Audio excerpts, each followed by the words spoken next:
গুণে শেষ করা যাবে। বলেন আল্লাহ পাক নবীজিকে বলেছেন, হাবিব ওয়ালা সাউফা ইউতিকা রাব্বুকা ফাতারদা, আমি আপনাকে এমন দেব আপনি খুশি হয়ে যাবেন। একজন সৃষ্টির জন্য স্রষ্টার পক্ষ থেকে এমন পেগাম, এর চেয়ে বড় নেয়ামত আর কি হতে পারে? গোটা কায়নাত রবকে সন্তুষ্টির জন্য দিবানা পাগল। পাহাড়ে বন জঙ্গলে কত আল্লাহর বান্দারা আপন আপন সামর্থ্য অনুসরণ করে ইবাদত করছে আল্লাহকে রাজি করার জন্য, আল্লাহকে খুশি করার জন্য। আল্লাহ পাক ভালো জানেন যে আল্লাহ কোরআনের এই বাণীতে কি বলেছেন, কি বুঝিয়েছেন। কিন্তু আল্লাহ বলছেন, হাবিব সবাই আমার জন্য দিওয়ানা হয়েছে, এটা ঠিক আছে, তবে আমি তাদেরকেও এটা জানিয়ে দিতে চাই যে আমি আপনাকে এমন দেব, আমার দেওয়াতে আপনি হাবিব খুশি হয়ে যাবেন। শুধু তা নয়, রব্বুল আলামিন তো হাবিবের ভালোবাসায় কেবলাটা পর্যন্ত হাবিবের ইচ্ছা মতো করে দিয়েছে। এর চেয়ে বড় নেয়ামতের দলিল এই মুহূর্তে দেওয়ার দরকার আছে? বাস আমরা এদিকে আর গেলাম না, কারণ আমার আলোচ্য সূচি এটা নয়। আমি ভিন্ন কিছু বোঝানোর জন্য এই আয়াতটা শুরু করেছি। এটার কথা বলতে গেলে জুমার পর জুমা যাবে, আলোচনা শেষ হবে। এটা আমরা সংক্ষেপে ওইভাবে বলতে পারি যে সবসে আলা ও আলা হামারা নবী, সবসে বালা ও আলা হামারা নবী। আমাদের নবী যিনি সৃষ্টিতে তিনি সবার সেরা, ওটা নিয়ে আর কোনো আলোচনা। রব্বুল আলামিন হাবিবকে শান্ত করলেন, হাবিব চিন্তার কোনো কারণ নাই, একজন একরকম কথা বলতেই পারেন, আপনি ভাববেন না। আল্লাহ পাক আপনাকে এমন নিয়ামত দিয়েছেন যেই নিয়ামতের কোনো শেষ কমতি হবে। এরপর রব্বুল আলামিন বললেন, ফাসাল্লি লিরাব্বিকা ওয়ানহার,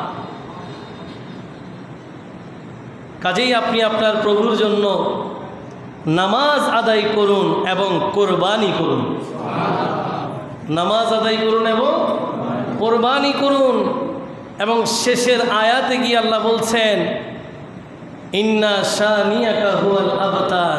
ওই যে কারণে এই সূরার উৎপত্তি, এটার সমাধান আল্লাহ শেষ আয়াতে দিয়েছেন।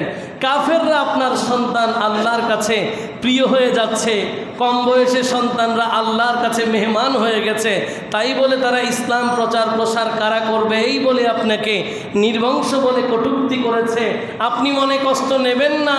ইন্না শানিয়াকা হুয়াল আবতার এমনটা বলে আপনার শত্রু দুশ্মন যারা যুগে যুগে কালে কালে তারাই নির্বংশ, যুগে যুগে কালে কালে তারাই কি নির্বংশ হবে। হাবিব আপনার ব্যাপারে এমনটা আশাও করা যায়। এখন আপনাদের কাছে আমার প্রশ্ন, সূরা কাউসারের আয়াত কয়টা? বলেন কয়টা? এখন তিনটার সরল অনুবাদ আমি আপনাদেরকে শুনিয়ে দিলাম, আপনারা একটু আমাকে বলেন, আমি যে তিনটা আয়াত পড়লাম ওখান থেকে আমাদের আজকের আলোচ্য সূচির সাথে কোন আয়াতটা আলোচনায় আসবে? দেখি বলেন, কয় নাম্বার আয়াত আসবে? 2 নাম্বার আয়াত। সুবহানাল্লাহ বলবেন। তার মানে খতিব সাহেব না মুসল্লিরা সব কিছু বুঝে 2 নাম্বার আয়াত দিয়েই আজকের আলোচনাটা শুরু। বাকিটা আমরা বরকতের জন্য তিলাওয়াত করলাম।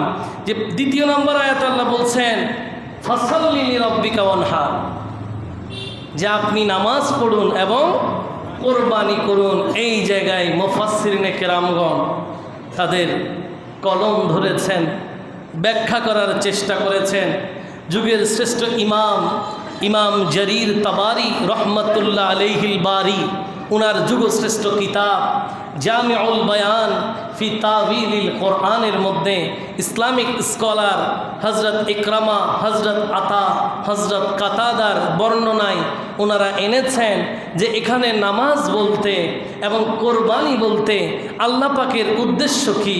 বলছে ফাসাল্লি লিরাব্বিকা সালাতাল ঈদি ইয়াউমান নাহার ওয়া আনহার নাসুকাকা। বলতেছে এখানে আল্লাহ যে বলেছেন নামাজ পড়তে, মূলত এটা কোরবানির দিনে ঈদুল আজহার নামাজ পড়ার কথা আল্লাহ বলেছে। ওয়ানহার নাসুকা, এবং কোরবানির কথা যেটা বলেছেন সেটা হচ্ছে কোরবানির নামাজের পরেই আপনারা যে কোরবানি করেন সেই কোরবানির কথাই আল্লাহ পাক এখানে এলান করেছেন। প্রিয় ভাইয়েরা আমার, এখান থেকেই কোরবানি আমাদের জন্য আবশ্যক হয়ে গেছে। এই জায়গা থেকেই কোরবানি একজন ইমানদার মুসলমান সাহেবে নিসাব পরিমাণ সম্পত্তির মালিক, যিনি আল্লাহ পাক যাকে তৌফিক দিয়েছেন, মৌলিক সম্পদের বাইরে উদ্বৃত্ত অন্তত 7.5 ভরি স্বর্ণ অথবা 52.5 ভরি রূপা অথবা কিছু রূপা কিছু স্বর্ণ এবং সমপরিমাণ মূল্য যার কাছে আছে তার উপরে কোরবানি ওয়াজিব হয়ে গেছে। কোরবানি কাকে বলে? কোরবানির সংজ্ঞা নিয়ে যুগের শ্রেষ্ঠ ইমামরা নানানভাবে ব্যাখ্যা দিয়েছেন। এর মধ্যে একজন হচ্ছেন হযরত ইমাম মুহাম্মদ ইবনে আলী হাসকাফি রহমাতুল্লাহ আলাইহি। তিনি বলেন, যাবহু হাইওয়ানিন মখসুসিন বিনিয়াতিল কুরবাতি ফি ওয়াক্তিন মখসুস। বলেন, নির্দিষ্ট দিনে, নির্দিষ্ট সময়ে, নির্দিষ্ট পশুর মাধ্যমে আল্লাহর নৈকট্য অর্জনের জন্য যে পশু জবেহ করা হয় ওটাকেই কোরবানি বলে। ওটাকে কি বলে?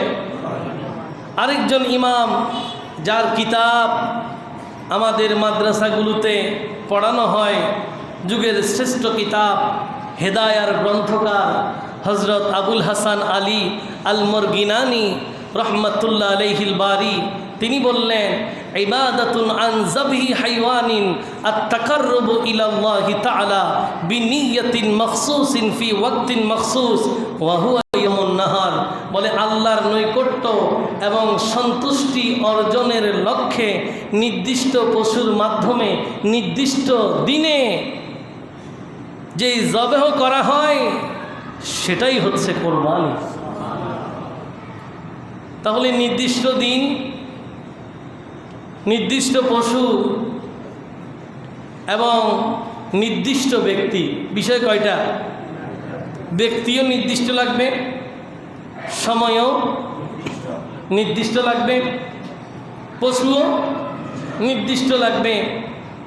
নির্দিষ্ট ব্যক্তি কারা? একটু আগে যাদের কথা বললাম, যারা নিসাব পরিমাণ সম্পত্তির মালিক। মনোযোগ দেবেন, কথা যেহেতু অনেক বেশি, একটু একটু করে আমি বলে যাচ্ছি, আপনারা মনে রাখবেন। এই মনে রাখাটাই হচ্ছে ইবাদত। আল্লাহ কবুল করুন। নিসাব পরিমাণ সম্পত্তির মালিক মানে কি? নিসাব পরিমাণ সম্পত্তির মালিক মানে ইসলাম আপনাকে কিছু নীতিমালা দিয়েছেন, কিছু মাপকাঠি দিয়েছেন, ওটাতে আপনি উত্তীর্ণ হলেই আপনি নিসাব পরিমাণ সম্পত্তির মালিক। ইসলাম আপনাকে 3টা ফরম্যাট বলেছেন। একটা ফরম্যাট হলো 7.5 ভরি স্বর্ণ, একটা ফরম্যাট। দ্বিতীয় নাম্বার ফরম্যাট হলো 52.5 ভরি রূপা, এবং 3 নাম্বার ফরম্যাট হচ্ছে দুটার সমপরিমাণ মূল্য। এখন আলোচনার বিষয়, যেই দিন রহমতুল্লিল আলামিন স্বর্ণ এবং রূপার মাপকাঠি দিয়েছেন তখন স্বর্ণ রূপার মূল্য সমান ছিল।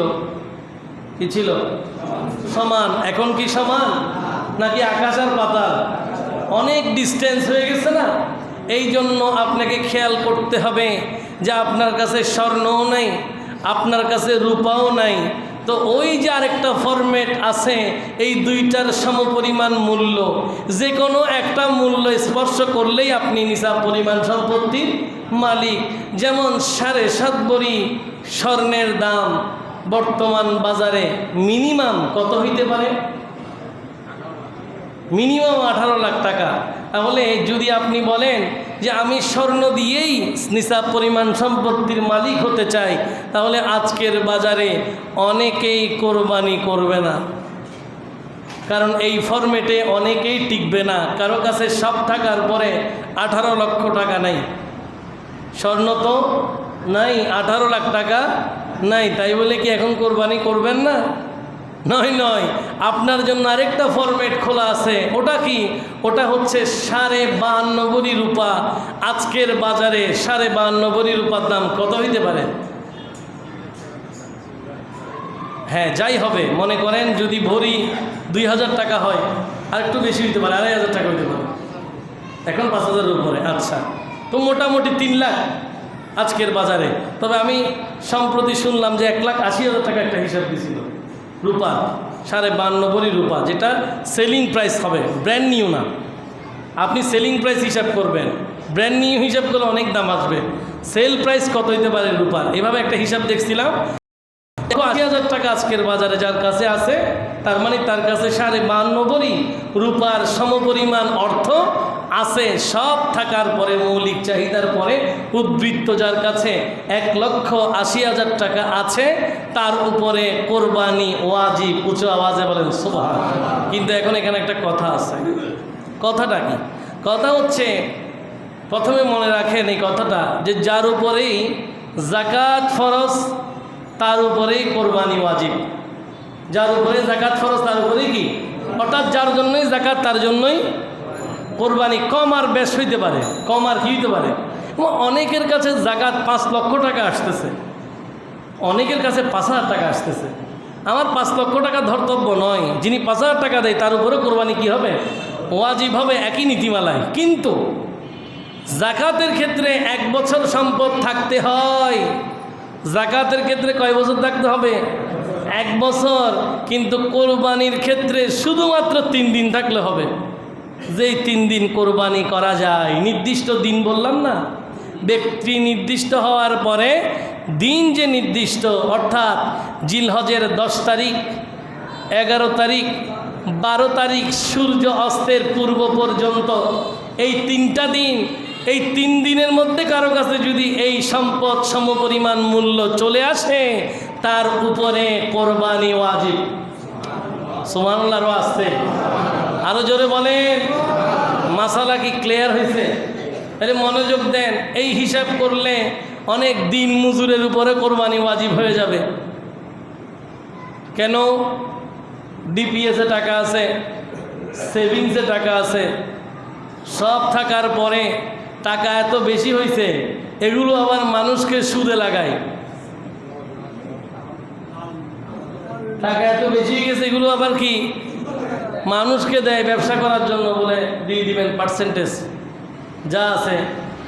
এই মানুষও কোরবানি করে না, সেও কি করে না কোরবানি, কিন্তু টাকার এত উপচে পড়া ভিড়, সে বাকিদেরকে সুদে টাকা দেয়, কিন্তু তারপরও কোরবানি করে।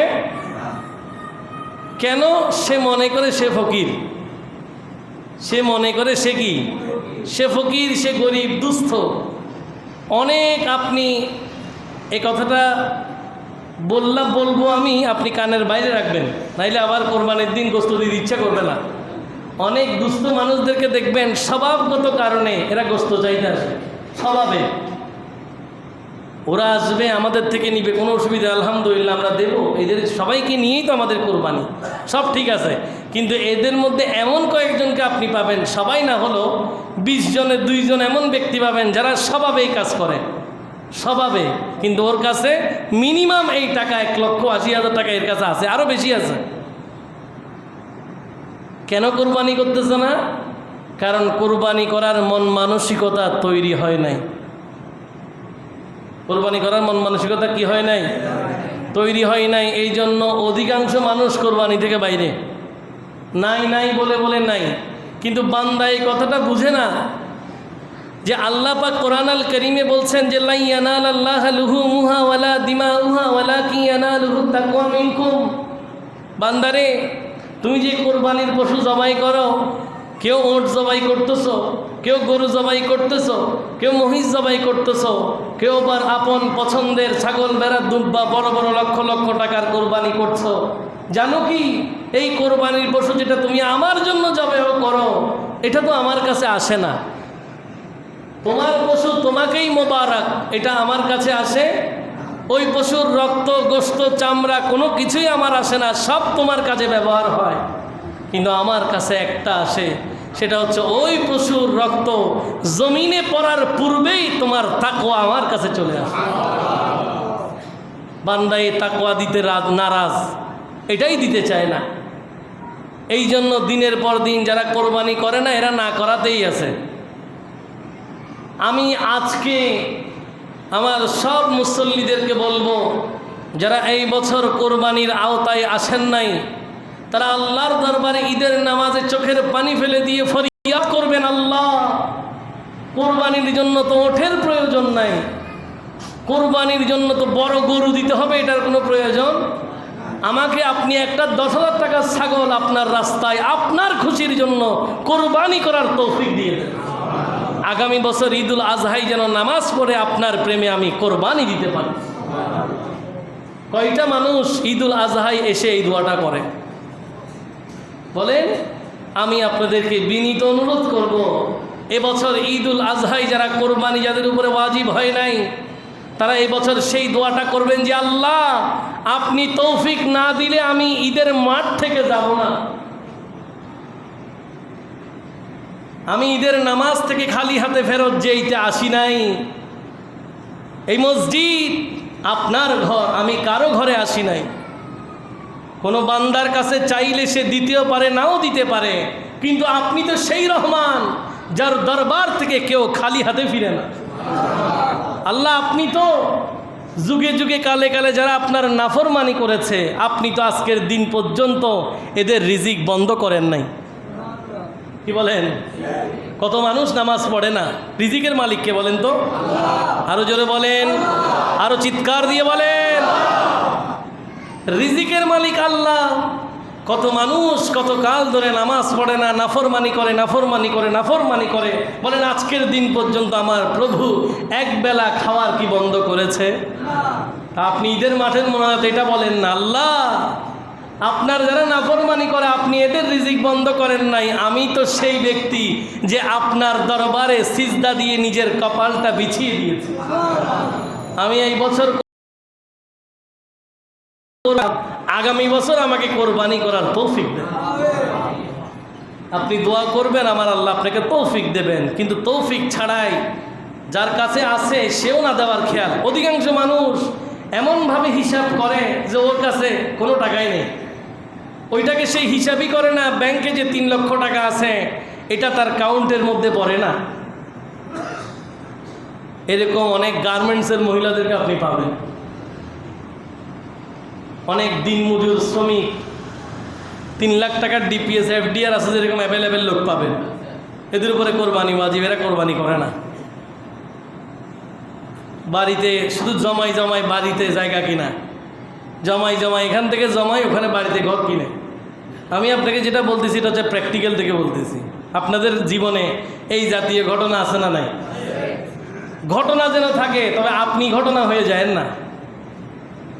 ঘটনা থাকতে পারবে কিন্তু আপনি ঘটনা এমন যেন না হয় যে আপনিই সেই ঘটনা, সেটা যেন না হয়। আল্লাহ আমাদেরকে তৌফিক দান করুন। যতদিন পৃথিবীতে হায়াতে থাকি আল্লাহর প্রেমে পশু কোরবানি দেওয়ার আল্লাহ তৌফিক দান করুন।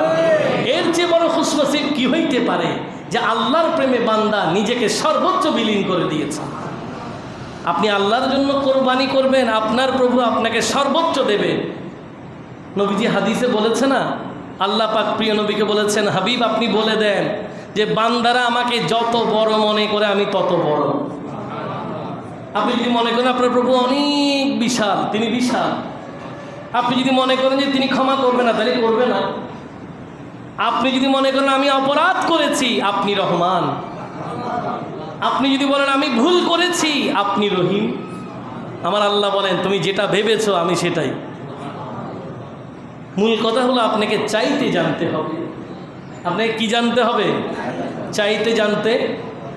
আপনারা তো অনেক ভালো জানেন ইসলামের প্রথম কোরবানির যেই ইতিহাস যেই জায়গা থেকে শুরু হয়েছে, হজরত আদম আলাইহিস ইসলামের সন্তানদের ইতিহাস আপনারা জানেন। ওনার কাছে জোড়ায় জোড়ায় সন্তান হতো, একটা ছেলে একটা মেয়ে, একটা ছেলে। প্রতিবার যত জন্মগ্রহণ করতো এক ছেলে এক মেয়ে, এরপরে আবার এক ছেলে। এক জোড়ার ছেলের সাথে পরের জোড়ার মেয়ের বিয়ে, এক জোড়ার মেয়ের সাথে পরের জোড়ার ছেলের, এটাই ছিল আদম আলাইহিস ইসলামের শরীয়তের নীতিমালা। এরকম দুই ভাই, নাম ছিল হাবিল আর কাবিল। হাবিল আর কাবিল। হাবিলের সাথে জন্মগ্রহণ করেছে লিওয়াজা। কি নাম? লিওয়াজা। কাবিলের সাথে একসাথে জন্মগ্রহণ করেছে আকলিমা। কি নাম? তাহলে কাবিলের সাথে যেহেতু ওরসজাত হিসেবে আকলিমা জন্মগ্রহণ করেছে, তাহলে আকলিমার বিয়ে কি কাবিলের সাথে না হাবিলের সাথে? হাবিলের সাথে। আর হাবিলের সাথে যেই ওরসজাত বোন জন্মগ্রহণ করেছে লিবাজা, লিবাজার সাথে বিয়ে হবে কার সাথে? কাবিলের সাথে। কিন্তু ঘটে গেল অন্যরকম ব্যাপার, যে হাবিলের যেই ওরসজাত বোন লিবাজা, সে তুলনামূলক আকলিমার থেকে কম সুন্দর। এখন কাবিল বলতেছে আমার সাথে যে জন্মগ্রহণ করছে আমি তারই করবো বিয়ে। এখন আদম আলাইহিস ইসলামের শরীয়তে সেটা তো নিষেধ, সেটা করা যাবে।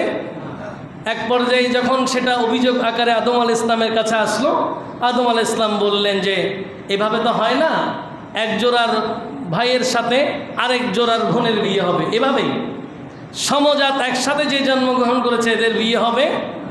তো এই বিচারটা আল্লাহর দরবারে তোমরা দিতে পারো কোরবানি করার মাধ্যমে। কিসের মাধ্যমে?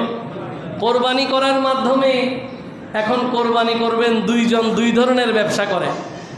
হাবিল ব্যবসা করে রাখাল, উনি পশু পাখি পালন করতেন, পশুপালনের ব্যবসা ছিল ওনার হাবিলের। আর কাবিলের ব্যবসা ছিল কৃষজ, বিভিন্ন ফল ফলাদি উনি এগুলো চাষ করতেন। তো নিজেদের সামর্থ্য অনুসরণ করে আল্লাহর দরবারে কিছু কোরবানির পশু, যার যেটা আছে সামর্থ্য সেটা দেবেন। হাবিল একেবারে বেশ চমৎকার মোটা তাজা একটা পশু কোরবানির জন্য দিলেন। আর কাবিল সে তো এমনিতেই রাগ করছে, এরপরে আবার নিম্নমানের কিছু ফলাদি ফসল আল্লাহর দরবারে কোরবানির জন্য উপস্থাপন করেছে। আগে তো কোরবানির বিধান ছিল আগুন এসে ওটাকে পুড়ে ফেলতো, আগুন এসে এটাকে কি করতো? পুড়ে ফেলতো অথবা গ্রহণ করত। তো পাহাড়ের পাদতিকায় চূড়ায় দুই ভাইয়ের, একজনের মোটা তাজা পশু আর একজনের কিছু নিম্নমানের ফসল কোরবানির জন্য রাখা হয়েছে। আদম আলাইহিস ইসলাম সহ দুই ছেলে অপেক্ষা করতেছেন যে কার সম্পদ, কার কোরবানিতে আমার আল্লাহর পক্ষ থেকে আগুন এসে সেটা গ্রহণ করে। দীর্ঘক্ষণ অপেক্ষার পরে দেখা গেল হযরত হাবিলের সেই মোটা তাজা পশুটাই কোরবানি হয়েছে। ওটা আগুন দিয়ে কি করা হয়েছে? গ্রহণ করা হয়েছে। এদিকে কাবিলেরটা গ্রহণ করা হয় নাই। যখন কাবিলেরটা গ্রহণ করা হয় নাই, সে বলতেছে লাআকতুলান্নাকা, হাবিল তোমার জন্য তোমার বাবা দোয়া করেছে, সেই জন্য তোমার কোরবানি কবুল হয়েছে, আমারটা হয় নাই, কাজে আমি তোমাকে হত্যা করব। যেমন কথা তেমন কাজ। কিন্তু হাবিল বললেন না না, এই কোরবানি তো কবুলিয়তের বিষয় না, এটা তো আমার আল্লাহ যাকে পছন্দ করেছেন তার কোরবানি কবুল হবে। এই জন্য বললেন ইন্নামা ইয়াতাকাব্বালুল্লাহু মিনাল মুত্তাকিন, যারাই মুত্তাকি বান্দা আল্লাহ তাদের কোরবানি কবুল করেন। প্রথম মেসেজ এখান থেকে নেন, ইসলামের প্রথম কোরবানির ঐতিহাসিক প্রেক্ষাপট। আমরা যদি আজকের দিনে সেরকম থাকতো, অধিকাংশ ব্যক্তির কোরবানি ঘরের কিনারায় পড়ে থাকতো। যদি আগুন এসে নিয়ে যাবে বলে, অধিকাংশ মানুষের কোরবানি কোথায় থাকতো? ঘরের সামনে। কেন থাকতো? কি এটা কি আমার আল্লাহর ইচ্ছাই থাকতো? না না, কোরবানি দাতার খাসিয়তের কারণে থাকতো। সে কোরবানি করে, কোরবানি করার সময় তার নিয়ত শুদ্ধ নাই। কোরবানি করেছে, সে কোরবানি করার সময় বলতেছে যে আমি তো, আমার তো এত বড় গরু লাগে না, আমাকে বাকিদেরকে দিতে হয়, এদের জন্য করছি। আছে না এরকম? অনেক কোরবানি দাদারা বলে আমার এত বড় গরু লাগবে না, কিন্তু কি করব, সবাইকে দেখতে হয়, আমার পুরো পৃথিবীর দায়িত্ব সে একজনে নিয়ে রাখছে, তো আমার রহমানের কাজ কি যদি তুমিই দেখতে হয়। কি বলে? অনেকে আবার এমন অবস্থা, কোরবানির দিনে হুজুরকে পর্যন্ত দৌড়াই ছুটছে, এরকম লোকও আছে। জবাইতে 5 মিনিট দেরি হয়েছে, ছুরি একটা নিষে দৌড়, হুজুরের পেছনে দৌড়ছে। এরকম ঘটনা আছে না নাই? নিজের ঘরে কোরবানি হয়, প্রতিবেশী উপোস থাকে, এই জাতীয় ঘটনা আছে না নাই? এই জাতীয় লোকদের কোরবানি হয়তোবা ঘরের কিনারায় পড়ে থাকতো, কিন্তু সেই পড়ে থাকার ব্যবস্থাটা বন্ধ হয়ে গেছে। কেন জানেন? আমরা রহমতুল্লিল আলামিনের উম্মত বলি। আমার হাবিবে কিবরিয়ার উম্মত হওয়ার কারণে আপনার জন্য এই প্রথা বন্ধ হয়ে গেছে যে আপনি চাইলেই কোরবানি করেন। আপনার তাকওয়া অন্তরের ভেতরে, আপনার নিয়ত অন্তরের ভেতরে, আপনি ভেতর থেকে যেটা রাখবেন, আমার আল্লাহ বলেন ওটাই কোরবানি। এই জন্য কোরবানির পশু যখন কিনবেন লাইভ ওয়েট দেখে কিনবেন না। কি weight? Live weight, machine ready. Agro ফার্মের মালিকও কি রেডি, উঠে গেছে লাইভ ওয়েটে, কতটুক 7 মণ ক্যাশ করে মার দিছে, প্রতি মনে কত পড়বে। এটা আবার এখন ইদানিংকালে লাইভেও চলতেছে, আপনি দেখবেন অনেক ব্রডকাস্ট নিউজ চ্যানেল করতেছে এগুলো, যে এটা এত মণ, এত কেজি, এত টাকা বিক্রি। কথা তো এরকম ছিল না। কথা ছিল একটা সুন্দর পশু দিয়ে আপনি কোরবানি করবেন, যেখানে টাকা কোনো বিষয় হবে না। অনেকে বলে হলে আমারটা ভালো হয়েছে, আপনারটা খারাপ হয়েছে। আচ্ছা, ভালো খারাপ কি রং দিয়ে হবে, না ভালো খারাপ শিং দিয়ে হবে, ভালো খারাপ কি গোশত দিয়ে হবে? না না, ভালো খারাপ বিচার করবেন কে? আরো যদি বলেন কে? যার তাকওয়া যত চমৎকার, যার নিয়ত যত ভালো। এমনও হইতে পারে ওট দিছে কোরবানি কবুল হয় নাই, একটা ছাগল দিছে কবুল হয়ে গেছে। একটা ছাগল দিছে কি হয়ে গেছে? এখানে নিয়তের দরকার, বাকিগুলোর কোনো দরকার। আমার আল্লাহ আমাদেরকে স্বচ্ছ নিয়তে কোরবানি করার তৌফিক দিক, সবাই বলি। এই জন্য কোরবানি ইসলামের ইতিহাসে দ্বিতীয় হিজরিতে আল্লাহর নবী মক্কা থেকে মদিনায় আসার পরে দ্বিতীয় বছর কোরবানি ওয়াজিব হয়। সাহাবায়ে কেরামরা যুগে যুগে কোরবানি দিয়েছেন। রহমতুল্লিল আলামিন মদিনা শরীফে যতদিন ছিলেন অতদিন কোরবানি করেছেন। প্রিয় নবী রহমতুল্লিল আলামিন নিজের জন্য, নিজের পরিবারের জন্য এবং গুনাহগার উম্মতের পক্ষ থেকেও নবী কোরবানি করেছেন। এই জন্য আমাদের বক্তব্য থাকে যে যাদের সুযোগ আছে আপনাদের নিজেদের ভাগের মধ্যে একটি ভাগ আমার প্রিয় নবীর নামে যেন হয়, একটি নাম যেন নবীর পক্ষ থেকে হয়। আপনার নিয়তটা যেন সেরকম হয় যে 6টা ভাগ যেখানেই যাবে কোরবানি দাতার পক্ষ থেকে একটা ভাগ যদি সামর্থ্য থাকে রহমতুল্লিল আলামিনের নামে, যে নবী আমাদেরকে নিজের কোরবানিতে স্মরণ করেছেন, আমরাও যেন আমাদের কোরবানিতে প্রিয় নবীকে স্মরণ করি। আল্লাহ তৌফিক দিক, সবাই বলি আল্লাহুম্মা সাল্লি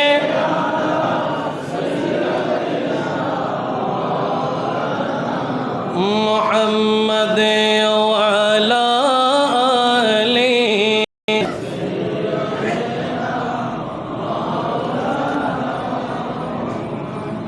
আসুন কোরবানি নিয়ে বেশ কিছু মাসালা। একটি মাসালা এমন যে ঋণ করে কোরবানি করা যাবে কিনা, ঋণ করে কোরবানি করা যাবে কিনা। 2টা বক্তব্য। 1 নাম্বার, ঋণ করে কোরবানি করা যাবে, আমার আল্লাহ সেই ঋণ দেওয়ার ব্যবস্থাও করে দেবে। যেমন মা আয়েশা সিদ্দিকা রাদিয়াল্লাহু তাআলা আনহার একটা হাদিস আছে যে তিনি জিজ্ঞেস করলেন, ইয়া রাসূলুল্লাহ, আমি কি ঋণ করে কোরবানি করব না? নবীজি বলেন, হ্যাঁ, এটা তো উত্তম ঋণ। তুমি যদি ঋণ করে কোরবানি করো আমার আল্লাহ সেই ঋণটা দেওয়ার ব্যবস্থা করে দেবে। এটা একটি বক্তব্য। তবে হ্যাঁ, 2 নাম্বার বক্তব্য হলো সুদে টাকা নিয়ে কোরবানি করা যাবে না। সুদে টাকা নিয়ে কোরবানি করা যাবে না, এটা হারাম। এইভাবে কোরবানি করলে কোরবানি জায়েজ হবে শেষ। 2 নাম্বার, অনেকেই প্রশ্ন করেন যে মৃত ব্যক্তির নামে কোরবানি করা যাবে কি না। অবশ্যই আপনি মৃত ব্যক্তির নামে কোরবানি করবেন, কিন্তু এখানেও 2টা বক্তব্য। 1 নাম্বার বক্তব্য হলো আপনার বাবা কিছু বলে যায় নাই, আপনি ইচ্ছাই কোরবানি করছেন। কিসে? আপনি ইচ্ছাই আপনার মরহুম বাবার পক্ষ থেকে কোরবানি করলেন, এই গোস্তর কোনো অসুবিধা নেই, নিজেরাও খেতে পারবেন, দুঃখীদেরকে দিতে পারবেন, সবাইকে মিলেমিশে চলবে। কিন্তু 2 নাম্বার বক্তব্য যেটা, সেটা হলো যদি বাবা আপনাকে ওসিয়ত করে যায় যে আমার বিশাল এস্টেট তোমাদেরকে দিয়ে গেলাম, সামর্থ্য তোমাদের সুযোগ অনুসরণে তোমরা যখন কোরবানি করবা আমার নামেও কোরবানি করিও, এই কথা যদি ওসিয়ত আকারে বলে যায়, কোরবানি তো করতেই হবে। এবং ওই ওসিয়তের বন্টনের সেই মাংস কোনোভাবেই রাখাও যাবে না, খাওয়াও যাবে না, দান করতে হবে। রাখাও যাবে না, খাওয়াও যাবে না, কি করতে হবে? আল্লাহ আমাদেরকে বুঝার তৌফিক দিক, সবাই বলি। মনোযোগ আছে তো? তাড়াতাড়ি বলে যাচ্ছি।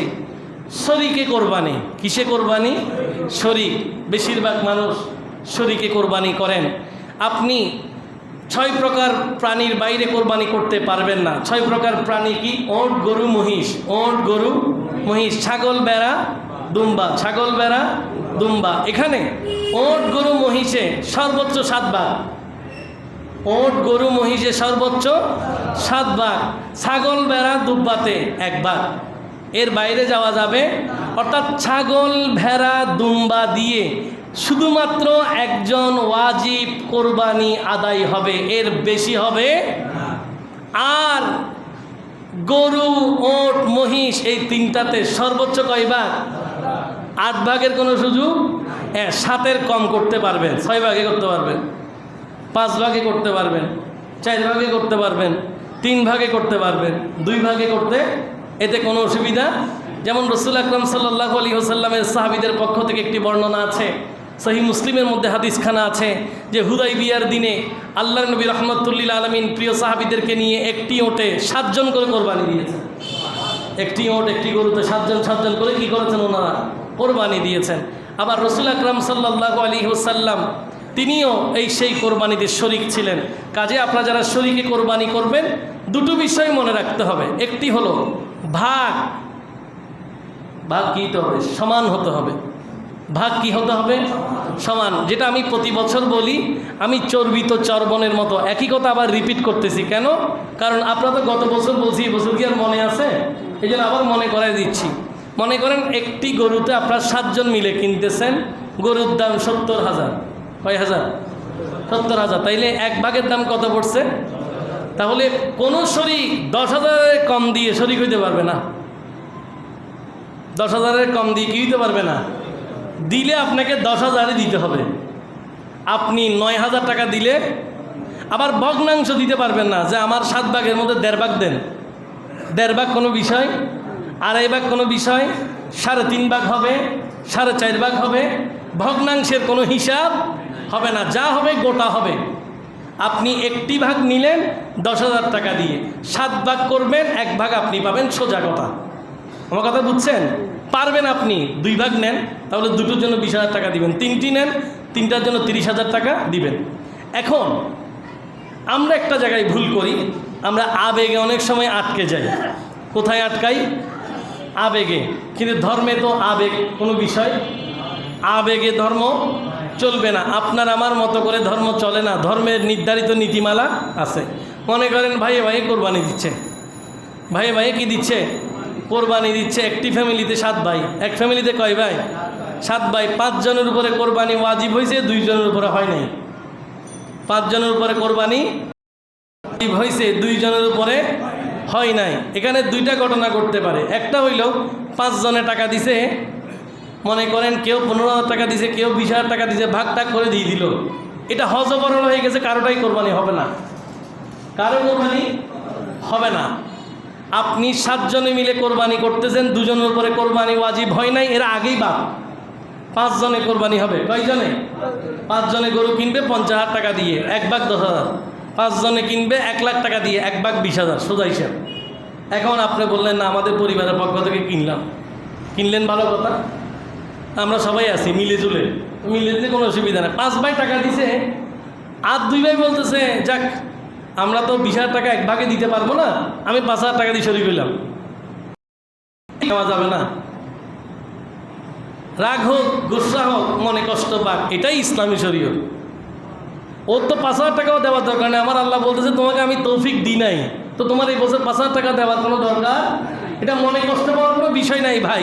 মনে করেন 7 জনের মধ্যে 1 ভাই হজ করতে গেছে, বাকি 6 ভাই কি মনে কষ্ট পায়? কেন কষ্ট পায় না? এদের উপরে হজ ফরজ হয় নাই বলে মনে কষ্ট পায় না। তা আপনার উপরে কোরবানি ওয়াজিব হয় না, আপনি কোরবানি করবেন না। কোরবানি কিছু টাকা দিয়ে শরীক হওয়ার কোনো সুযোগ, আপনাকে গোটা গোটা ভাগ নিতে হবে। কি নিতে হবে? গোটা গোটা ভাগ। যেমন 1,20,000 টাকা দিয়ে 3 জনে মিলে কোরবানি করলে প্রতি ভাগ কয় টাকা? 40,000 টাকা, সোজা হিসাব। আপনি সেটাকে 3 ভাগ করে কি করবেন? কোরবানি করবেন। আমার কথা কি বুঝছেন? আচ্ছা, অনেকে আবার বলে যে আমি গত বছর পারছি, এবছর পারতেছি না। যাই হোক, ওই দিন একটু আমি কোরবানি, এবার গরু ছাগল তো কিছু হচ্ছে না, একটা মুরগি দিয়ে দিব, লাতা মুরগি, 2300 টাকা দাম। কত দাম? প্রশ্নই তো নাই। কোরবানির রাখারাখির কোনো বিষয়, বলে বাজার থেকে শাহজালাল কবুতর, বড় বড় কবুতর, 1 জোড়া কবুতর এনে জবাই করে দিলেন, রাখলেন। রাখার কোনো সুযোগ? রাখা আবার কি? কোরবানি রাখা যায় না, আমার আল্লাহ দিলে করা যায়। সুবহানাল্লাহ, রাস্তে আরো জোরে বলেন সুবহানাল্লাহ। আপনি এই বছর কোরবানি রাখবেন না, তবে আল্লাহর কাছে একটু আগে যেটা বললাম, শিখিয়ে দিলাম দোয়া, আল্লাহ এই বছর কোরবানি করতে পারি নাই, আগামী বছর যেন করতে পারি। দেখবেন আমার আল্লাহ আপনাকে ব্যবস্থা করে দেবেন। আল্লাহ তৌফিক দিক, সবাই বলি। এরপর আসেন কোরবানিতে আকিকার হুকুম। এটা অ্যাভেলেবেল মাসালা। কোরবানিতে আপনি আকিকা করতে পারবেন, তবে এটা উত্তম নয়। কিছুক্ষণ থমকে যান। কি কোরবানিতে আকিকা করতে পারবে কি নয়? উত্তম নয়। কারণ কোরবানিতে আপনি আকিকার জন্য অপেক্ষা করলে অনেক সুন্নত লঙ্ঘন হয়। আকিকা করা 7 দিনের সুন্নত, তা আপনি কোরবানি কোন সময় 1 বছর পরে আসবে তারপরে কোরবানি করবেন, নবীর সুন্নত রক্ষা হইল। আকিকার আলাদা ধরন আছে, আলাদা সময় আছে, সুন্নাহ পদ্ধতি আছে, সামর্থ্য আছে, তৌফিক আছে। ওরা এই সুন্নাহ পদ্ধতি অনুসরণ করে আকিকা করবেন। হ্যাঁ, কারো কাছে তৌফিক না থাকলে কোরবানিতেই সে আকিকা দিতে পারবে। আল্লাহ তৌফিক দিক, সবাই বলি। বাস, এবার আসেন।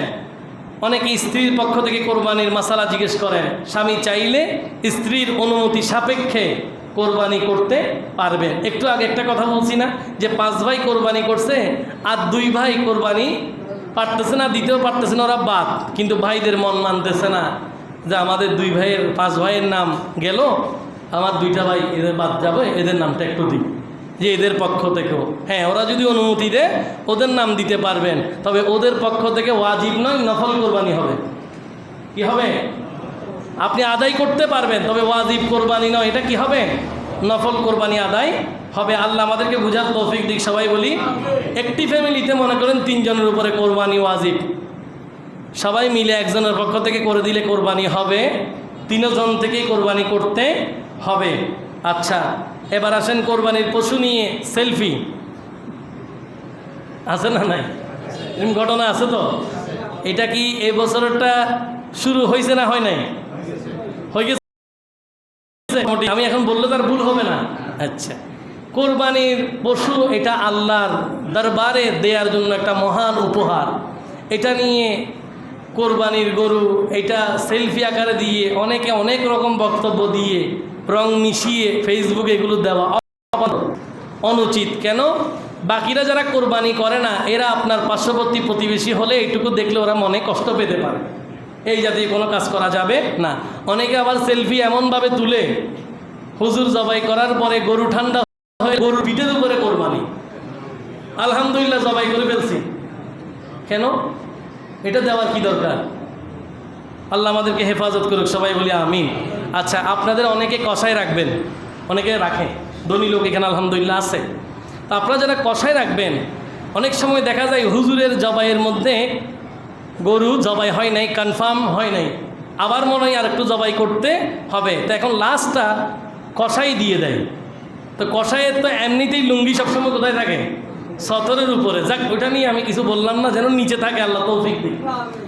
সে যখন এই কোরবানির লাস্ট ফিনিশিংটা দেবে, অবশ্যই তাকে বিসমিল্লাহি আল্লাহু আকবার বলতে হবে, নাইলে কোরবানি হবে না। রাগ করলে করেন, আমার কিছু করার নাই।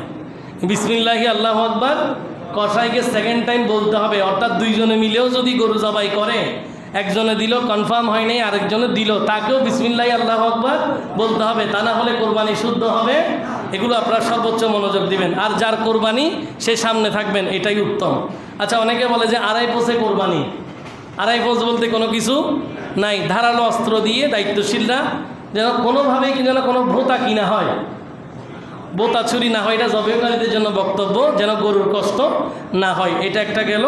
আর নামাজ পড়ার আগে কোরবানির গরুর জন্য দৌড়াইন না, একটু লিলি রব্বিকা আগে না নামাজ। কোরবানির দিন কি অবস্থা যে আপনারা করেন, কি যে করেন, আপনাদের কারণে অনেক জবাইকারী হুজুররা পর্যন্ত ভুল করে ফেলে, আপনার দৌড়াদৌড়ির কারণে।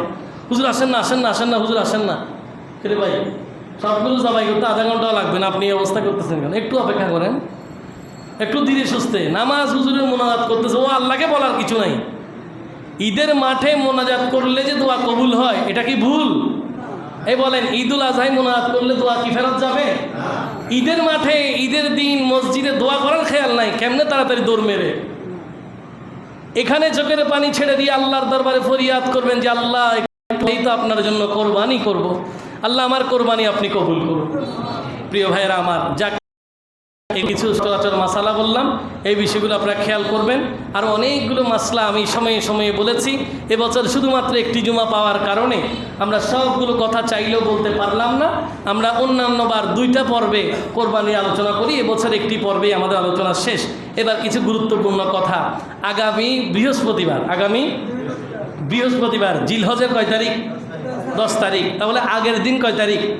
9 জিলহজ, আরাফা দিবস। আরাফা দিবসের রোজার ব্যাপারে কোনো কথা নাই, অবশ্যই আরাফাতের রোজা রাখবেন। আল্লাহ তৌফিক দিক। সবাই বলি, রাসূল আকরাম বলেছেন, সিয়ামু ইয়াউমি আরাফা হাতাসিবু আলাল্লাহি আন ইউকাফিরা সানাতাল্লাতি ক্বাবলা ওয়াস সানাতাল্লাতি বাদা। নবী বলেন, আরাফাতের রোজা এত বেশি মর্যাদাবান, আমি আল্লাহর দরবারে প্রত্যাশা করি এই একটা রোজার কারণে আল্লাহ আগের 1 বছর পরের 1 বছরের জীবনের গুনাহ ক্ষমা করে দেন। এখন অনেকেই বলেন যে হুজুর, ওনাদের হস্ত আমাদের একদিন আগে, এরকম যদি মনে বেশি কষ্ট থাকে, এত টেনশনের দরকার নাই, 2টা রেখে দেবেন। কয়টা রেখে দেবেন? 2টা রেখে দেবেন, যদি বেশি চিন্তা হয় আর কি। এমনিতে আমাদের এখানে আরাফাতের রোজার যে হিসাব থাকবে আমাদের চাঁদ হিসেবে, ইয়াউমুন নহর আমাদের বৃহস্পতিবার, আমাদের ইয়াউমে আরাফাত হচ্ছে কয় তারিখ? বুধবার আপনি রোজা রাখবেন। কিন্তু যাদের বিভিন্ন চিন্তা থাকে তারা আগের দিন সব মিলিয়ে রেখে দেবেন, কোনো সমস্যা। আর যাদের আরও তৌফিক আছে, সোমবার, মঙ্গলবার, বুধবার 3 দিন রেখে দিন। আল্লাহ তৌফিক দিক। সবাই বলি আমিন। এরপর আরাফার রোজার পরের পয়েন্ট খুবই গুরুত্বপূর্ণ। সেটা কি? বুধবার 9 জিলহজ ফজরের নামাজের পর থেকে, বুধবার 9 জিলহজ ফজরের নামাজের পর থেকে 13ই জিলহজ আসর পর্যন্ত। কত জিলহজ? 13 জিলহজ, অর্থাৎ সম্ভবত রবিবার আসর পর্যন্ত, অর্থাৎ 23 ওয়াক্ত প্রত্যেক ফরজ নামাজের পরে মুসাফির হন, মুকিম হন, একাকী হন, জামাতে হন, মহিলা হন, পুরুষ হন, একবার তাকবীরে তাশরিক বলা ওয়াজিব। বলতেই হবে আল্লাহু আকবার, আল্লাহু আকবার, লা ইলাহা ইল্লাল্লাহু, আল্লাহু আকবার, আল্লাহু আকবার, ওয়ালিল্লাহিল হামদ। এটা বলবেন অন্তত 3 বার বলাটা সেফ। কারো যদি ছুটে যায়, যখনই মনে পড়বে তখন পড়ে ফেলবেন। এইটুকু গেল। ঈদের জামাতে, ঈদুল আজহার জামাতে কিছু না খেয়ে আসা সুন্নত। কিছু না খেয়ে আসা কি? রহমতুল্লিল আলামিন একেবারে কিছু না খেয়ে আসতেন, কোরবানির গোশত দিয়ে নবী খাওয়া শুরু করতেন। তা আমরা সেটুকু না হলেও আমরা জবাই করার পরে খাই, এই সুন্নতটা আমরা রক্ষা করি। কেমন? আচ্ছা, একটার এক পাশ দিয়ে আসবেন, আরেক পাশ দিয়ে বাসায় যাবেন, এবং এভাবে জিকির করতে করতে, তাকবীর বড় বড় করে পড়তে পড়তে ঈদের জামাতে আসবেন। আমাদের এই ঐতিহ্যবাহী হাজী ঠান্ডা মিয়া সওদাগর জামে মসজিদে পবিত্র ঈদুল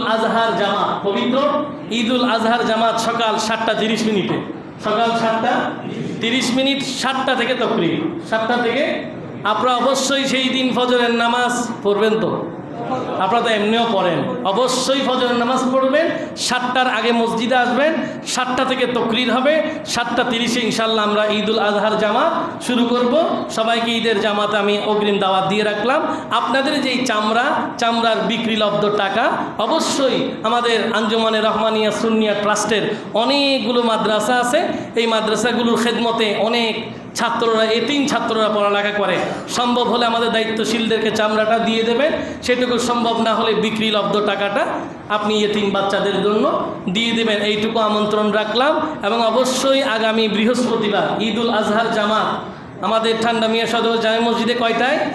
7টা 30-এ। তাকবীর কয়টায়? আপনারা কবে আসবেন? অগ্রিম ঈদ মোবারক। আসসালামু আলাইকুম ওয়া রাহমাতুল্লাহ।